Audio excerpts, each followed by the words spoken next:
বহুল প্রতীক্ষার অবসান ঘটিয়ে দেশ জুড়ে অনুষ্ঠিত হতে যাচ্ছে জাতীয় সংসদ নির্বাচন। অনেকের মনে প্রশ্ন, ভোটের পরপরই কি বর্তমান উপদেষ্টারা বিদায় নিচ্ছেন, নাকি ক্ষমতার হাত বদলের এই সন্ধিক্ষণে উপদেষ্টারা থাকছেন পাহারার দায়িত্বে? উত্তর হলো, ভোট শেষ হলেও উপদেষ্টাদের দায়িত্ব শেষ হয়ে যাচ্ছে না।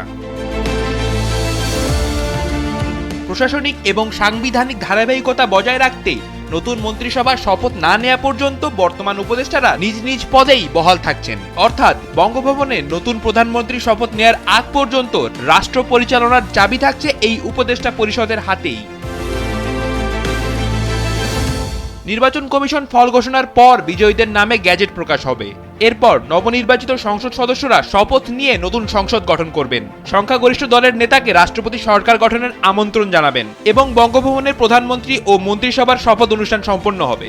এই শপথ গ্রহণের মুহূর্ত থেকেই নতুন সরকার কার্যকর হবে এবং বর্তমান অন্তর্বর্তীকালীন উপদেষ্টার দায়িত্ব সমাপ্ত হবে।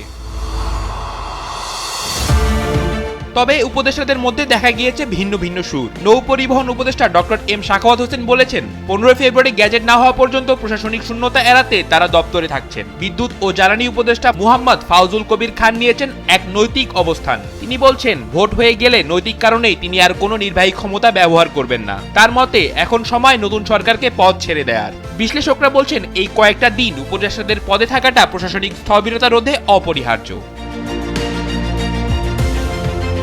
এদিকে মন্ত্রী পরিষদ বিভাগও বসে নেই। হবু মন্ত্রীদের জন্য লজিস্টিক প্রস্তুতি তুঙ্গে।